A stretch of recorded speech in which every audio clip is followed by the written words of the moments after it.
everybody, it is Steve, your friendly neighborhood lawn gnome. Welcome back to another episode of Stats, Trends, and Picks. And if you're watching and it happens to be a Wednesday, happy new comic book day. So yes, you could probably tell the voice is back, which means there's a lot of talking to do, and I'm glad that my voice is back because there is a lot to discuss today.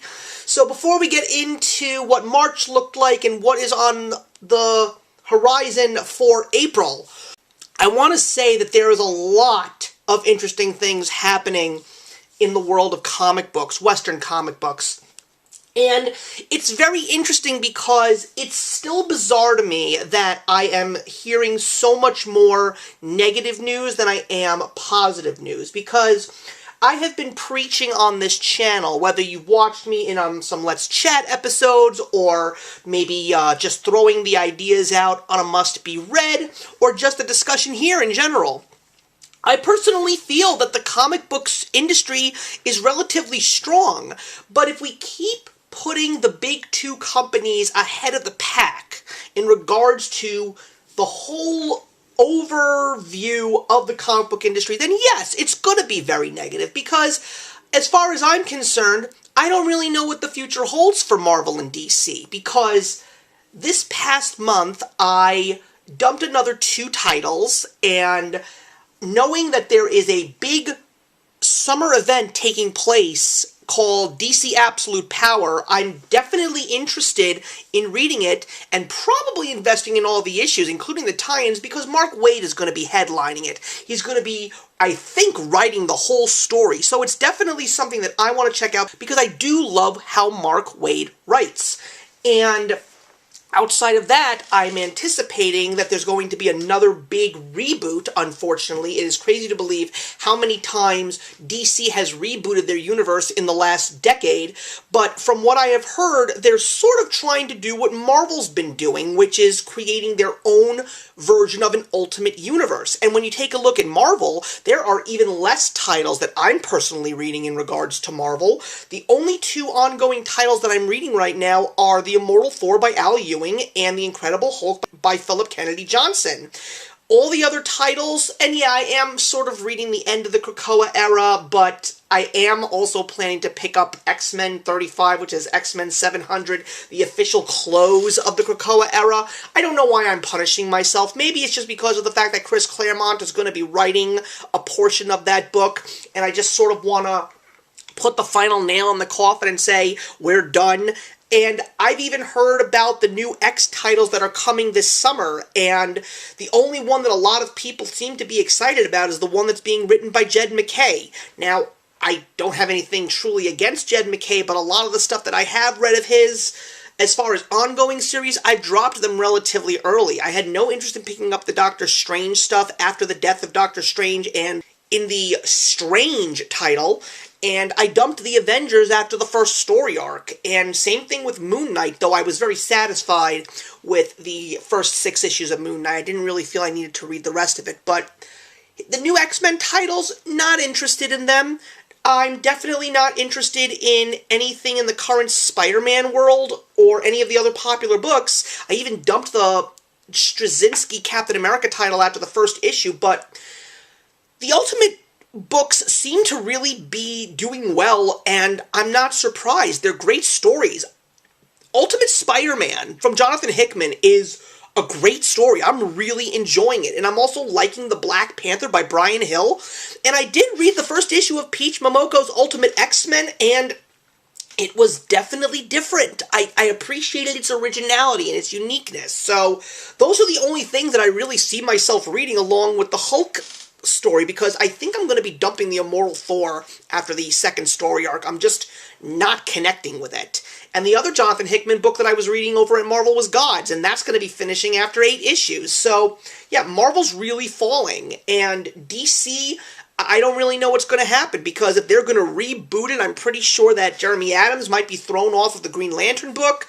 Green Lantern War Journal from Philip Kennedy Johnson might be concluding as well, but the only thing that I keep hearing is that Scott Snyder is going to be doing the Ultimate DC Universe, and that Mark Waid is going to be possibly writing a new Justice League title with Dan Mora along with him, and that probably also means that World's Finest might be concluding as well. So the Image, Dark Horse, Boom Studios, Dynamite Comics, I'm definitely going to be investing more on that end, especially with the upcoming month with Jeff Johns' Ghost Machine universe coming up. And the other reason why I see myself really gravitating towards the indie books is because some of these companies are capitalizing on nostalgia in entertainment. Classic shows that we used to watch as kids. The Declan Shalvey Thundercats title is so good. I'm really enjoying that one over at Dynamite. I'm also, of course, very much invested in the Energon universe, and while there's been a little bit of negativity about what's happening after the 2 G.I. Joe miniseries of Duke and Cobra Commander, I'm still going to check it out. I'm also very excited because some massive news was announced that in June, we're going to be seeing the return of Kelly Thompson's Black Cloak with issue number 7, and also the long-awaited return of James Tynion IV's Department of Truth with issue 23. So excited to get back into those books. And Spawn is still going strong, even though I made a big decision after reading the epilogue of all 4 Spawn titles after Spawn issue 350, that I'm going to continue with the main Spawn title, and I officially have dropped the other 3. So I am no longer reading King Spawn, The Scorched, or Gunslinger Spawn, but I had a good time. And I'm also going to take that opportunity to take a look at some of the new titles that came out, because we just had the release of Sam and Twitch Case Files issue number 1, and there are a couple of other titles and some miniseries that I'm definitely going to look into, but I guess I gave myself a little bit of breathing room because I'm just very excited for what's going on in the indie circuit, and the less that I read at the big 2, the more I will invest in the indies, and I'm very glad about that, if I'm being perfectly honest, because I said that the indie books are going to take the wheel, and they are going to drive the Western comics back to their much-needed revival that I think they've solely deserved. It's going to be Jeff Johns, it's going to be Robert Kirkman with his Energon universe, and also the big announcement over at Dark Horse was the return of Nemesis from Mark Miller. So much exciting stuff happening. So in the meantime, let's take a look at the numbers. It was a good month of March 2024, 43 books in total. Marvel and DC were tied. But of course, as anticipated, Image Comics shot to the top with 14, and I'm also very glad to say that the indie books are slowly creeping higher in regards to their numbers. Now, I don't think that they're going to surpass the other 3 groups, honestly, but I would not be surprised if we get over 10 indie books a month, especially with all the titles that I mentioned, including Jason Aaron going over to IDW to write the new Teenage Mutant Ninja Turtles title. And that's not even counting Kevin Eastman's last Ronin 2 Re-Evolution. So much exciting stuff. So then let's take a look at the percentages. And as you can see, over 32% of my reading was at Image, and tied at almost 28% was Marvel and DC. And once again, very nice to see that the percentage is still over 10 in the other conglomerate. And now the graph is definitely starting to take shape, and it's going to get a little bit more bumpy, if you will. But it is very interesting to see that Marvel was actually at the top, and now Image is definitely starting to creep up, and I definitely think Image's totals are going to be higher next month. But Other is just passing by, and it's going at a steady pace, and that's the most important thing. It's not dropping. And again, there's going to be more indie books that I am personally going to be picking up, especially on that nostalgia factor. I'm going to be picking up the Spaced Ghost book over at Dynamite. I can't wait to get 2 specific books from Free Comic Book Day. One of them is the brand new Johnny Quest book that is being written by Joe Casey, as well as the announcement of Gatchaman coming to comic books for the first time. That's going to be over at Mad Cave Studios. I have never picked up a Mad Cave Studios book, so I'm excited about that. And it's also because Cullen Bunn is writing the story, so I'm very excited about that. And also at Mad Cave Studios, there's going to be a Dick Tracy book. I loved Dick Tracy when I was a kid. I loved that movie, and I even remember when one of the local network television stations played the old 60s cartoon. So these are all things that I am absolutely excited about. Nostalgia is in, guys, along with new things, but I love the fact that there are these indie companies that are really trying to capture the heartstrings of the fans, because the fans these days really are from 30 to 60 years old, maybe even older than that, and knowing that we're going to be seeing things that are reminding us of good times of our youth, that's just very powerful to me. So I'm really excited to see where comics go in the next couple of months, and I'm also going to be very happy if my thoughts on this whole trend in 2024 were right. So speaking of trends, how did we do with my predictions for March of 2024? For the first week of March 2024, I was going to go over to IDW because I was so excited for the release of the very first issue of the long-awaited follow-up to The Last Ronin. This is the official sequel series. I know that we had a mini-series in between to get us from point A to point B of The Last Ronin, but Teenage Mutant Ninja Turtles The Last Ronin 2 Re-Evolution by Kevin Eastman and Tom Waltz, I really thought that this was going to be the best book of the week, and it was darn close. As a matter of fact, when I take a look at how I did this month in regards to my predictions, this was the only one that I didn't predict correctly. And it's not that the book was bad. This was exactly what I wanted. It was so exciting to really get to know these brand new turtles, and I'm so excited to learn more about them. But a book came out of nowhere that just surprised me. I mean, I was excited for the book regardless because I knew it was coming, but I didn't know how good it was going to be. And my top pick of the first week of March of 2024 went to the DC Black Label book from Dan Jurgens and Mike Perkins, The Batman First Night, 1 of 3. This is a story that takes place in the late 1930s, and it's a brand new era for Gotham City and the introduction of Batman. This book shocked me by how amazing it was, except for a couple of things that I and a couple of other people that I know in the comic book community disagreed on. But this was a solid first book of this grand, classic, vintage Batman story. I cannot wait to see the rest of this story unfold. Dan Jurgens is a great writer, but Mike Perkins' art just knocked it out of the park. If you haven't checked this book out yet, it is a little pricey because it's a magazine Black Label book, but it is definitely worth the money if you just want to see a great all-around story. And then we just went into my correct predictions. We went to the second week of March, and I gave it to Image Comics, Daniel Warren Johnson's Transformers issue number 6, the end of the first story arc of this incredibly popular series.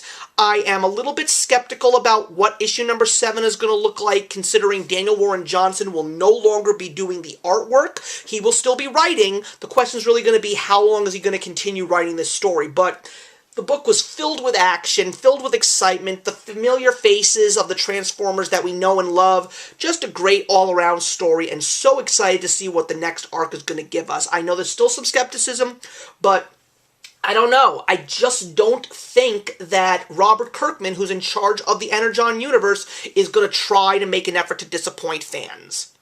For the third week in March, I went back to IDW and I gave it to Patrick Hovarth's Beneath the Trees Where Nobody Sees, issue number 4.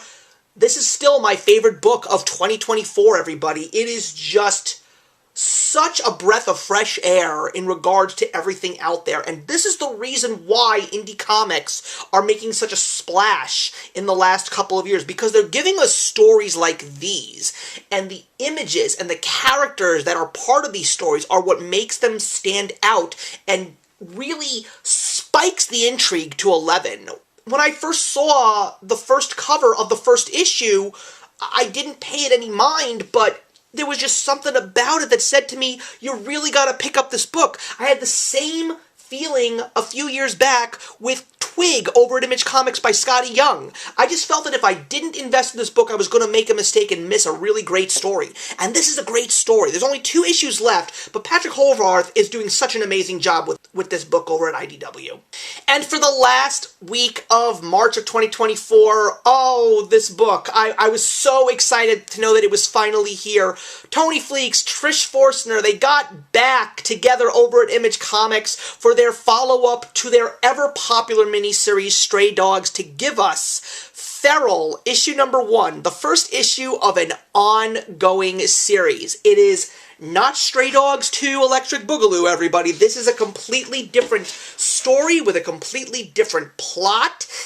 It's basically Walking Dead with cats, and I already love the characters. I just love the artwork. Trish Forstner just releases the nostalgia of classic Don Bluth animation. This is not Disney to me. This is Secret of Nim, The Land Before Time, An American Tale. This is what the artwork feels like to me. And I also love that they are capitalizing on various horror movie variant covers. I am collecting A covers and B covers. I don't know how long this story is going to go, considering that it is an ongoing series. If it's a maxi of 12, that would be perfect.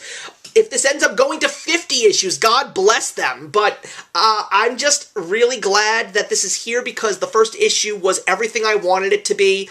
And I'm just really excited because when this video is posted, it's going to be a few days before I actually go over to my local comic book store to meet this wonderful duo of creators and just thank them for such amazing comic books. So that was how things went in March of 2024. How are things looking for April 2024? Well, I'm excited because there's definitely some great stuff coming out, especially some of the books that I mentioned from March. I'm looking forward to their follow-up issues, and the question's going to be, are they going to also be in my top picks? But let's see. So my first prediction for the first week of April 2024, very excited because of the fact that The Sacrificers over at Image Comics by Rick Remender is coming back with their second story arc, issue number 7. I loved the first story arc. This was the best book of 2023. This book just changed me for the better, and now that it's coming back, I'm really hoping that Rick Remender can still manage to give us some brand new twists and turns and keep us hooked and make this second story arc just as strong as the first. For the second week of April, I am giving it a tie because I don't know which one is going to be the top pick. I might like them both. I may like one over the other, but I'm not sure. But I'm going to be giving it to the first issue of Monsters Are My Business and Business is Bloody over at Dark Horse Comics by Cullen Bunn. It was the chainsaw-wielding koala bear named Cuddles where I said, I gotta check this book out. But then I found out that Tony Fleecs has another book coming out, a 6-issue miniseries over at Boom called Uncanny Valley. This looks like something out of Who Framed Roger Rabbit with classic cartoons and video games. I don't know what this book is going to be about, but all I know is that the first cover alone sold me, and I'm just so excited for both of these books. I would love to see the tie remain, but let's see how it goes when both of these books come out in the second week of April. For the third week of April 2024, I am going to go over to DC Comics. This is the only big 2 book you're going to see in these top pick predictions, but it's only because of the fact that this is just a great book, and it has been for 25 issues, and that's Batman Superman World's Finest, issue number 26. This is the new story arc. I don't know if it's the last story arc. It could be, if what I'm hearing in DC's rumors are true. But knowing that if this is going to be the last story arc, the fact that Superman and Batman have to help the 2 mischief makers from the 5th dimension, the Batmite and Mr. Mxyzptlk, that just makes me all the more excited because Mr. Mxyzptlk is my favorite Superman villain. And that's just because of the fact that Gilbert Gottfried did a great job voicing him in Superman the Animated Series. But I am just really excited to see how this story arc is going to go, because knowing that we're going to get into the silly and the wacky just makes me all the more excited. And I mean, just the look on Superman's face on this cover just says it all to me. And the fact that there's a uh-oh on the bottom, I'm just excited for this book. And for the final week of April, I am so excited because I'm going to go over to Image Comics and I am giving it to a new 12-issue maxi series called Drawing Blood. It is because of the fact that it is the first original story written by Kevin Eastman.